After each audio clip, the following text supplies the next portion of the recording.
Hello my dear students.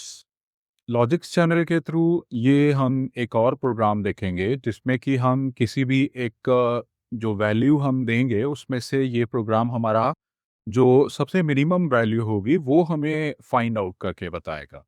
जैसे आप ये प्रोग्राम देख रहे हो तो इसमें हमने दो वेरिएबल लिए हुए हैं एन और मिन मिन मिन में हमने 9 को असाइन कर दिया है। अभी मिन में हमने 9 को असाइन क्यों किया है इसका कॉन्सेप्ट मैं आपको बाद में बताऊंगा। उसके बाद हमारे पास enter a number just for example हमने 352 मान लिया है। इस बराबर मैंने इसको डबल स्क्रीन कर दिया है जिससे कि आप इसकी जो ट्रेसिंग है उसको आप देखते रहो। तो पहली बार लूप चलेगा, व्हाइल एन की वैल्यू 352 होगी। 352 इज नॉट इक्वल टू 0, ये कंडीशन हमारी ट्रू हुई। उसके बाद इफ कंडीशन पे हमारा कंट्रोल आएगा। If n modulo 10 less than min, यानी एन की वैल्यू 352 है तो इसका जो इफ का स्टेटमेंट हो जाएगा वो 2 लेस देन 9 मतलब कि 2 हो जाएगा। अब नेक्स्ट स्टेटमेंट पे हमारा कंट्रोल आएगा एन मिन इक्वल्स टू एन मॉड्यूलो 10 मतलब कि 352 मॉड्यूलो 10, इसका आंसर 2 आएगा। और फिर सबसे लास्ट वाला स्टेटमेंट एग्जीक्यूट होगा हमारा n equals to n by 10 मतलब कि 352 डिवाइडेड बाई 10 यानी 35। तो ये हमारा फर्स्ट टाइम जो वाइल लूप है वो हमारा एग्जीक्यूट हो गया। अब सेकेंड टाइम वाइल लूप पे कंट्रोल आएगा।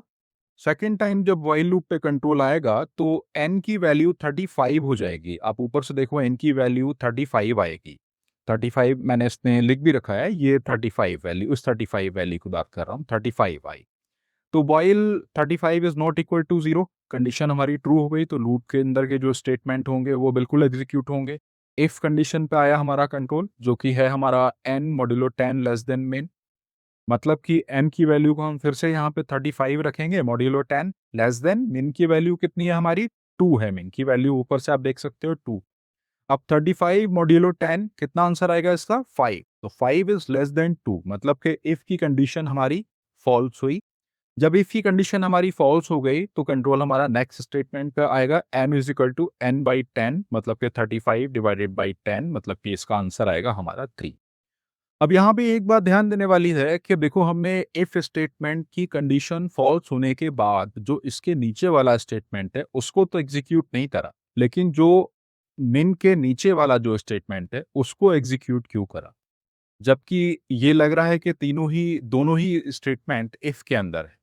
लेकिन मैं एक चीज इस चीज को समझो कि इफ का जो एक स्कोप होता है ना, वो अगर करली ब्रेसेस नहीं लगी हुई हैं तो सिर्फ उसके बाद का जो नेक्स्ट स्टेटमेंट होता है उस तक ही होता है। इसीलिए यहाँ पे थर्ड वाले स्टेटमेंट को इफ के बाहर समझा गया है और n is equal to n by 10 को एग्जीक्यूट किया गया है। अब थर्ड टाइम वाइल लूप पे कंट्रोल आएगा। वाइल एन की वैल्यू 3 है, यहाँ पे 3 इज नॉट इक्वल टू 0 मतलब कि ये ट्रू कंडीशन है। इफ इफ में एन की वैल्यू हमारी 3 होगी तो 3 मॉड्यूलो 10 लेस देन 2 मतलब कि 3 लेस देन 2 फॉल्स हो गई। जब फॉल्स हो गई तो इसके जस्ट बाद वाला स्टेटमेंट एग्जीक्यूट नहीं होगा और उसके बाद वाला जो स्टेटमेंट है जिसको कि हम इफ के बाहर मान रहे हैं वो स्टेटमेंट एग्जीक्यूट होगा, मतलब कि n इक्वल्स टू 3/10 मतलब कि 0। अब जब n की वैल्यू 0 आ गई तो कंट्रोल फिर से हमारा वाइल लूप पे जाएगा, मतलब कि while 0 is not equal to 0, ये कंडीशन हमारी फॉल्स हुई।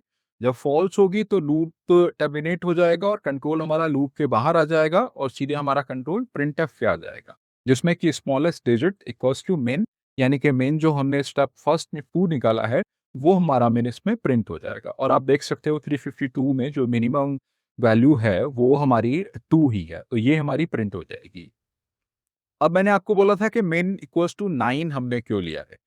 देखो मेन इक्वल्स टू 9 हमने क्यों लिया है, क्योंकि 9 एक मैक्सिमम वैल्यू है। आप इस तरीके से समझो कि फॉर एग्जाम्पल अगर मान लो हम 1 2 3 4 5 6 7 8 9 यहाँ तक ले तो मैक्सिमम वैल्यू 9 ही तो हुई ना। यहाँ पे वो वाली चीज नहीं है कि 1 2 3 4 5 6 7 8 9 10, ये वाली चीज नहीं है। यहाँ पे हम डिजिट देख रहे हैं। अगर आप 10 लिखोगे तो वो 1 और 0 काउंट होगा, तो मैक्सिमम वैल्यू से ही तो कंपेयर करोगे ना। मैक्सिमम वैल्यू से पहले की वैल्यू से थोड़ी कंपेयर कर लोगे, मैक्सिमम वैल्यू से कंपेयर करोगे और मैक्सिमम वैल्यू हमारी 9 होगी। तो इसलिए हमने मिन में ऑलरेडी 9 असाइन कर दिया है, जिससे कि हर बार हम 9 से कंपेयर कर सकें। इसलिए यहाँ पे हमने मिन की वैल्यू को 9 असाइन किया हुआ है और ये 9 असाइन करने के अकॉर्डिंग ही इसकी ट्रेसिंग को आगे बढ़ाया हुआ है और फाइनली हमें हमारा आउटपुट मिलता है स्मॉलेस्ट डिजिट इक्वल्स टू 2। इसको हम रन करके भी देख लेते हैं। सेम डिजिट ही इसको दे देते हैं हम 352, जैसे मैंने इसमें पहले दिया था 352 दे दिया। तो आप देखो स्मॉलेस्ट डिजिट इक्वल्स टू 2। तो इसी तरीके से आप लॉजिक्स के प्रोग्राम्स को देखते रहिएगा, समझते रहिएगा। Thank you so much.